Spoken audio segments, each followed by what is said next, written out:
คือน้องออกมาถ่ายคลิปนี่มีผู้แนะนำบ่คือแบบใดใจอยากอะไรเอง แบบเนื่องจากว่าบ่มีคู่โดยโสดเนาะโดยก็เลยแบบโทรหา YouTube โดยโสดกับมีคนคุยนี่ความแตกต่างกันเป็นแนวใดน้องก็คือแบบว่าโสดเท่ากับแบบว่าจักสิว่าจากไหนเนาะ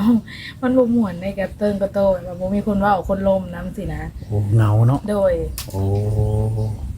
ก็เลยอยากได้คนคุยโดยก็เลยออกมาถ่ายคลิปโดยโดยพี่น้องเลยเนาะก็ฝาก FC พอเสิร์ชถ้าว่าผู้ใดสนใจหักในความงามของน้องเพิ่นก็ทักทายเข้ามาได้เนาะโดย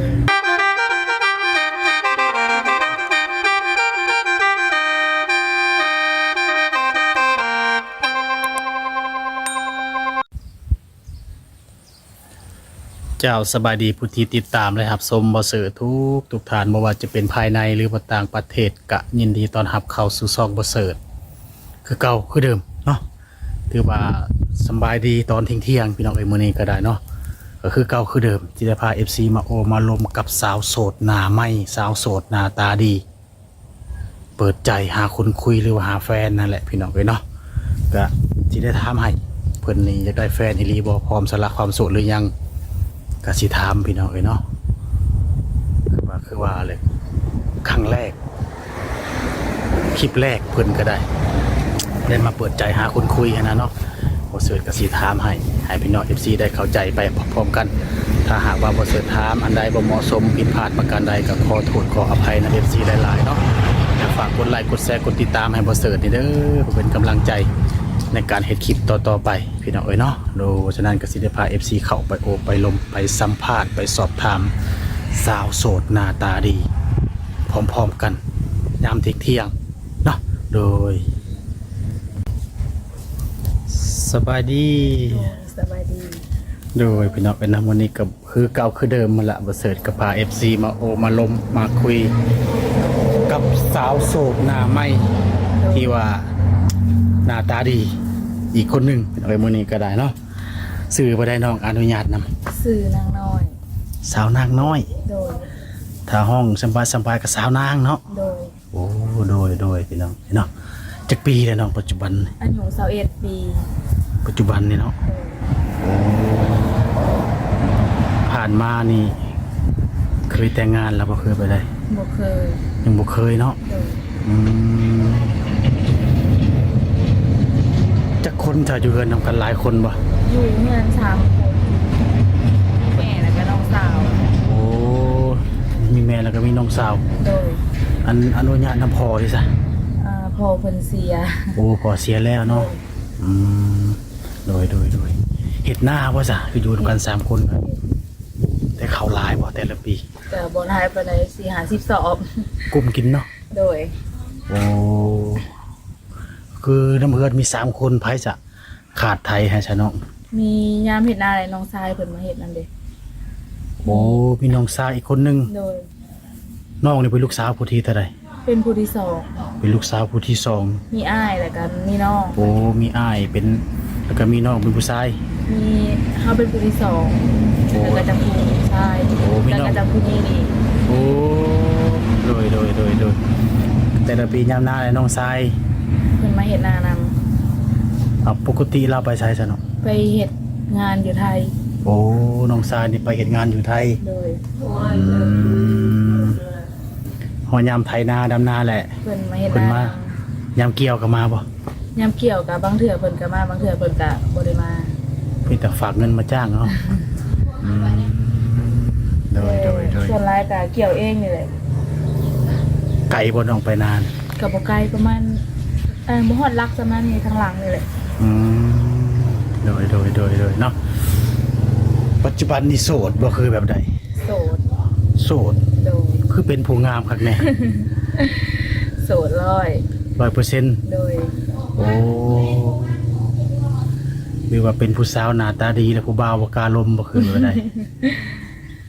เขามาลมรถโอ้คือที่ผ่านมาก็มีอยู่บ่น้องผู้บ่าวก็มีแต่ว่าบ่ได้จริงจังอีหยังแบบลมอีหยังกันซื่อๆนะแบบลมผ่านมาผ่านไปซื่อโดยกะบ่ทันมีคนจริงจังโดยเขาบ่จริงจังบ่หรือน้องบ่จริงจังคือจริงใจน ก็บางเทื่อกับเขาบางเทื่อกับแบบว่าบ่เข้าใจกันแล้วก็เลิกกันไปมันสินะ อืมแต่ก็เคยมีลมมีคุยที่ผ่านมาเนาะ โดย แต่ตอนนี้นี่บ่มี บ่มี โอ้โสดสนิทเลย โดย โอ้โดยคิดว่าแบบยังบ่เคยมีผู้บ่าวหั่นนะดนแล้วพอจะโสดมานี่ ประมาณที่เขาปีเลยแหละ โอ้สิเป็นปีแล้วโสดมานี่ โด เนาะ ย โอ้ที่ผ่านมาเคยมีแฟนทางใดซะเนาะคุยผู้บ่าวนี่คนบ้านเดียวกันบ่ ก็คนทางเซโนอย่างสินะ โอ้คนทางเซโน โดย คือเรื่องผู้บ่าวไกลแต่รู้จักทางใดทางโทรศัพท์ ทางโทรศัพท์ อืมโดยแต่ตอนนี้ก็โสด โดย ย้อนว่าบ่เข้าใจกัน แม่น โอ้โดยพี่น้องเลยเนาะก็เป็นผู้สาวอีกผู้หนึ่งที่ว่าหน้าตาดีและก็โสดพี่น้องเลยเนาะ โดย อืมโสดชนิดโสด100%เลยพี่น้องเลยคืออยู่บ้านอยู่ซองเฮานี่เฮ็ดหยังซะเป็นอาชีพเสริมนอกจากเฮ็ดนาเนาะ บ่มีหยังมีแต่คิดว่าอยากเฮ็ดห้างอยากตั้งห้าง โอ้ อยากเฮ็ดห้างขายน้ำปั่นขายน้ำประเภทน้ำว่าสินะ โอ้ปัจจุบันนี้ยังบ่ทันมีหยัง โดย แต่มีเนี่ยคิดว่าอยากเฮ็ดร้านขายน้ำ โดย แบบเล่มเพื่อนนี่เคยขายเครื่องมาก่อนบ่น้องเคยไปได้โอ้บัดนี้แล้วก็เซาขายและบัดนี้ก็มีแนวคิดจากรีเริ่มใหม่ โดย อืมก็คือน้องคือว่าอยู่แคมทางเนาะ โดย รถก็ไกลไปไกลมาก็อาจจะมีเสียงรบกวนพี่น้องเนาะถ้าว่าเสียงบ่ชัดบ่แจ้งก็ขอโทษขออภัยนำ FC หลายๆถ้ามีห้านขายน้ำคือสิดีน้องเนาะเพราะว่าแคมทางอีกอย่างก็ใกล้สิเข้าหน้าแล้งหั้นนะพี่น้องเอ้ย แม่ ลูกค้าก็คือสิกินน้ำดี ยำฮ้อนเลย แมนคือที่ผ่านมาเคยไปไทยบ่เนาะ เคยไปก็อยู่บ่โดนนะ4-5 เดือน 3-4 เดือนแล้วก็กลับมาแล้วก็ถูกส่งโควิดแล้วก็มาอยู่เลย โอ้ถือว่ามาอยู่บ้านนี่ตั้งแต่ช่วงโควิด มาแล้วกับโควิดแล้วก็บ่ได้ไปเลยบ่ แม่ โอ้คิดว่าแบบหากนมาที่กรุงเทพบ่แม่นบ่เนี่ย มาจะโดนแล้วแต่ส่งโควิดไปเลยบ่ได้ไปเลย ตอนไปไทยนี่เฮ็ดเวียกหยังเนาะ หารอาหาร แบบเป็นเสิร์ฟเป็นหยังนี่บ่ โดยเป็นเด็กเสิร์ฟ โอ้ตอนไปอยู่พุ่นนี่คนบ้านเดียวกันกับมีหลายคนบ่เลยไปได้ ก็มีแต่คนลาวแหละส่วนหลายนะ เห็นเวียกอยู่หั่นเนาะ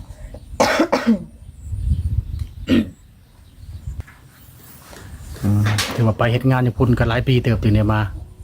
ก็2 ปีบ่คันไหลแล้วแบบว่า ไป 3-4 เดื นั อน บรวมกันเนาะ โดย โอ้ไปมาเป็นหยังขึ้นฮอดผู้บ้าบ่ตอนนั้นคือไปเรื่อยมาเรื่อย บ่ก็แบบว่าอยากมาเยี่ยมแม่ทางนี้แน่ โอ้ยังมาเยี่ยมแม่ขึ้นฮอดแม่ โดย ที่ว่าไปเฮ็ดเวียกได้2 เดือน 3 เดือนแล้วก็มาต่อบ้านหลักกายมาเลย โดย แบบขึ้นน้องไปมาว่าสิเฒ่าแก่เพิ่นก็รับเอาคือเก่าเวลาไป เอาคือเก่า โอ้ เฮาลาแบบทิศหนึงหรือว่า4 มื้อ 3 มื้อสินะเพื่อเฮาไปเฮามาเด้ ก็ไปทำไปเกินรับคือเก่าคนเก่าเด้เนาะ โดย โอ้ตอนนั้นไปเฮ็ดเวียกอยู่พุ่นน่ะมีเฮ็ดหน้าที่แบบเสิร์ฟ โดย อืม เป็นเด็กเสิร์ฟ เป็นผู้งามปานนี้กับผู้บ่าวบ่ได้แซวบ่ได้หยังบ่ บ่มี โอ้โดยเนาะก็เคยลมบ่าวอยู่แต่กับบ่ทันมีผู้ที่จะจริงใจจริงจังนำนะพี่น้องเอ้ยเนาะ เลย ก็คือตอนนี้เด้อจ้ะน้องเฉพาะน้องนี่พร้อมระบบแบบสละความโสดนี่ ก็ถ้าว่ามีคนเข้ามาคุยมาร่วมกับกันว่าถึกใจเว้ากันแบบว่าเข้าใจกันก็พร้อม พร้อมเนาะ โดย โอ้คือน้องออกมาถ่ายคลิปนี่มีผู้แนะนำบ่คือแบบใด ใจอยากอันนั้นเอง แบบเนื่องจากว่าบ่มีคู่ โดย โสดเนาะ โดย ก็เลยแบบโทรหา YouTube โดย โอ้ถ้าว่าสมเทียบโสดกับมีคนคุยนี่ ความแตกต่างกันเป็นแนวใดน้อง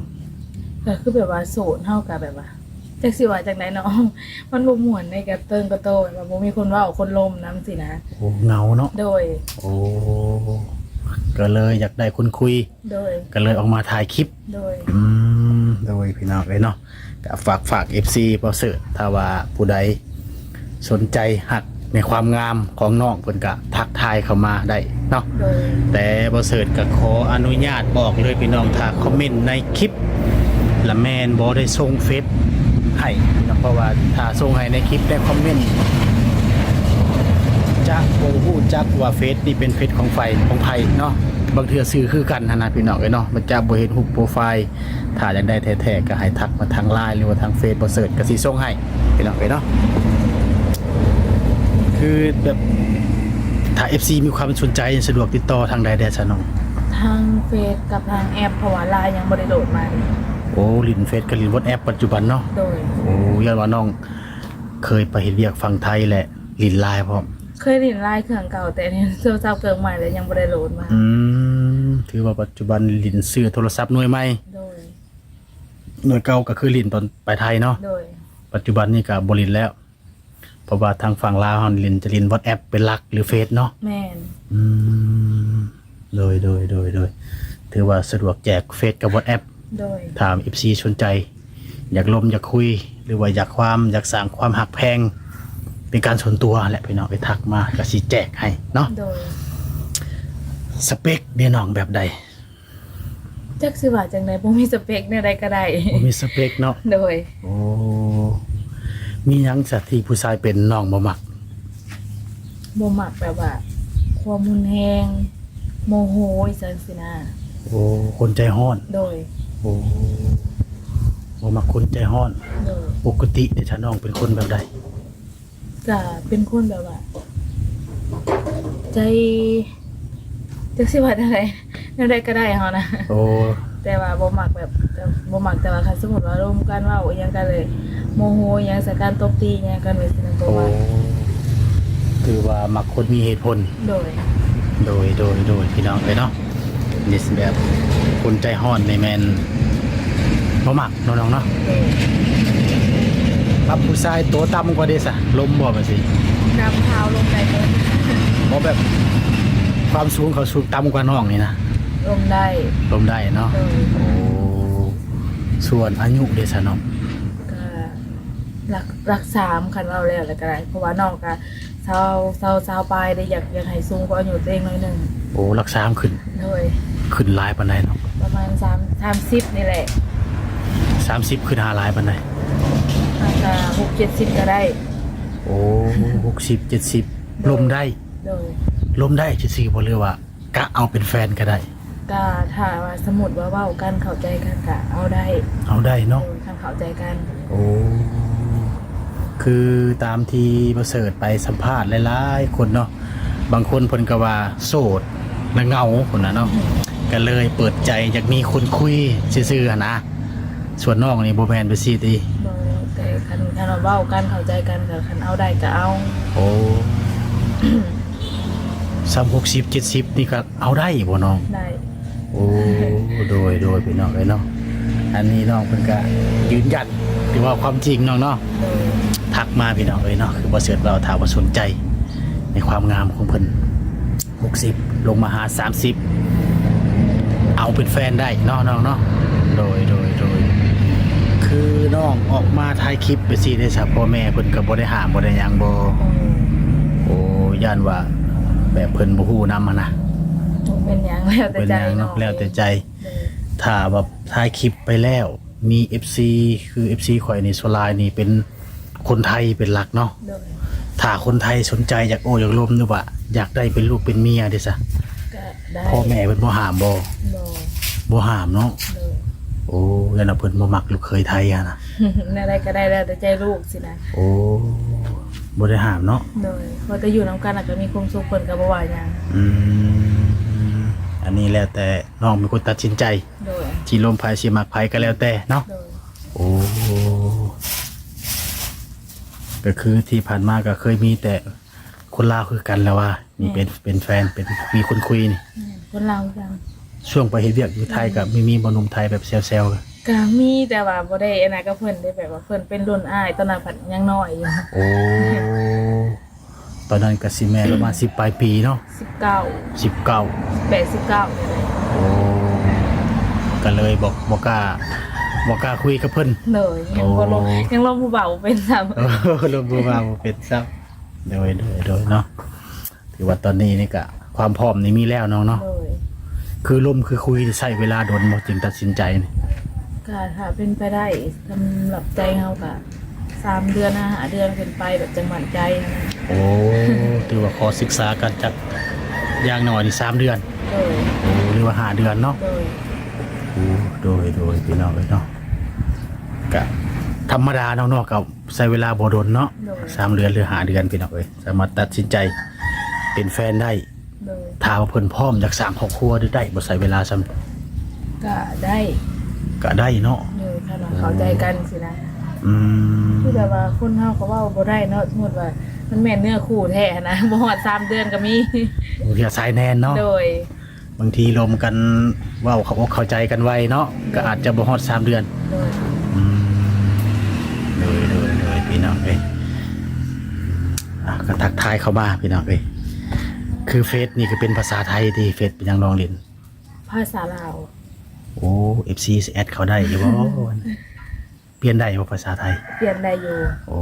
ขนาดก็ลองเบิ่งน้องเนาะ โดย เพราะว่า FC หลักๆก็คือคนไทยอะนะ ด้วย คนลาวก็มีบ่มีเนาะก็อาจจะบ่หลายซ้ำฝั่งไทย โดย บางเทื่อเพิ่นแบบโอ้สนใจ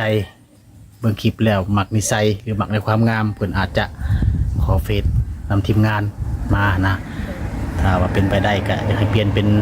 ภาษาไทย โดย หรือว่าลิ้นลายพร้อมกันแฮงเป็นการดีเนาะ โดย ก็ลายเนี่ยผ่านมาก็เคยลิ้นอยู่เนาะ ผ่านมาก็เคยเห็น แล้วสุดท้ายคือคนฟังเฮานี่สุดท้ายโอ้ลิ้นลายบ่ถนัดบ่เป็นหั่นนะแต่คือน้องก็เคยลิ้นมาแล้วอืมโดยกับอันอายก็ขอโทษนำคือคน60นี่อาจจะมีแบบผู้มีประสบการณ์นะเนาะ โดย แบบมีลูก ติดเรียกว่าเคยมีครอบมีครัวเคยมีเมียพี่นะเป็นพอห้างพอหมายเนาะคนอายุปานนี้แล้วนะเขาสนใจน้องจะได้เป็นลูกเป็นเมียเป็นครอบเป็นครัวนี่ ได้บ่น้อง ก็ได้ทางว่าทางแบบว่าลูกเต้ายังเพิ่นบ่ติบ่ยังสินะเลยลูกเต้าเพิ่นเข้าใจกันนะบ่ติบ่ว่า โอ้ถ้าว่าทั้งลูกเพิ่นเนาะถ้าเพิ่นมีลูกเนาะ โดย ถ้ามีลูกติดก็คันบ่ลูกเพิ่นว่าหับน้องได้ โดย บ่ว่าหยัง โดย ก็โอเคทางน้องเนาะ โดย โอ้ยามน้องเป็นสาวโสดพัดไปเจอคนแบบเคยมีครอบครัวน้องบ่สนใจอะนะนี่ถามเมีย ได้เบิด กันลองลมกันลองเบิ่ง ลูกเต้าเพิ่นนี่ยังเข้าใจเพิ่นสินะ โอ้สำคัญแหละคือ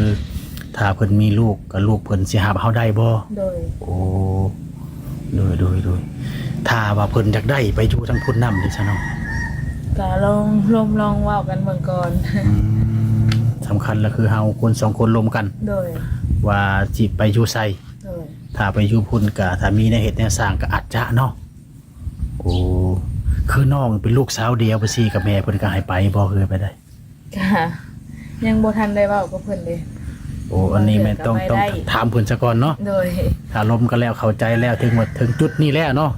ต้องถามแม่ โดย ว่าสิให้ไปหรือบ่ให้ไป โดย อืมโดยพี่น้องเอ้ยอ่ะ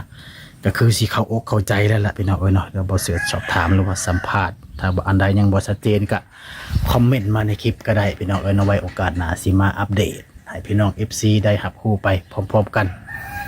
ตอนนี้ก็คือน้องผู้ที่โสดสนิทโสด 100% โดย พร้อมเปิดโอกาสให้ตัวเอง โดย แล้วก็ให้ FC ทุกคนเนาะน้องเนาะ โดย 30 ปี60 ปีหรือว่า70ก็ลองทักมาลองเบิ่งพี่น้องเอ้ยเนาะน้องเพิ่นก็พร้อมจะลมจะคุยนะ